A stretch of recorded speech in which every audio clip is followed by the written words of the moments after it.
कारभाराचा निषेध।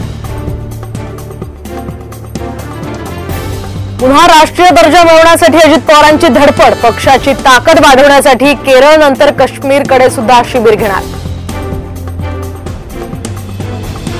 विधानसभा निवडणुकीसाठी काँग्रेसची मोर्चे बांधणी सुरू, दिल्लीमध्ये आता आज खरगेंच्या उपस्थितीमध्ये राज्यांच्या महत्त्वाच्या नेत्यांची बैठक।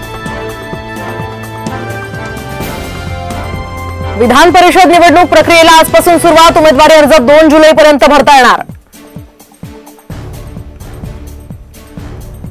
मध्य प्रदेश प्रमाणे महाराष्ट्रातही लाडली बहिणा योजना राबवणार, गरीब महिलांना आता 1200 ते 1500 रुपये वेतन देण्याचा विचार, पावसाळी अधिवेशनात घोषणेची ही शक्यता। कोल्हापुरातले 16,000 रिक्षा चालक आज संपावर, पासिंग दंडाविरोधात संपाचं हत्यार।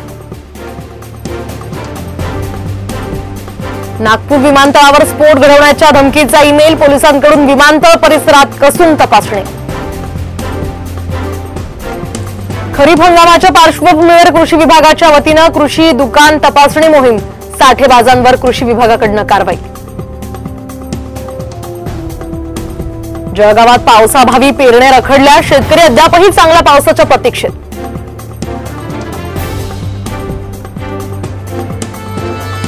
मुंबईकरांवर पाणी कपातीचं संकट, मुंबईकरांनी पाणी जपून वापरण्याचं आवाहन, धरणांमध्ये अत्यल्प पाणी साठा। नाशिक शहराला पाणी पुरवठा करणाऱ्या गंगापूर धरणातही कमी पाणी साठा, तर पाऊस लांबल्यास नाशिककरांवर आठवड्यातनं 2 दिवस पाणी कपातीचं संकट। रत्नागिरीतल्या गणपतीपुळ्याचा फेसाळलेला समुद्र किनारा आणि गणपती मंदिराचं सौंदर्य ड्रोन कॅमेऱ्यात कैद, तन्मय दातेंनी टिपलेली खास दृश्य साम टीव्हीच्या प्रेक्षकांसाठी। अंगारकी चतुर्थीच्या पार्श्वभूमीवर नाशिकमधील नवशा गणपती मंदिरात भाविकांची गर्दी, तब्बल 2000 किलो फुलांनी सजला मंदिराचा गाभारा।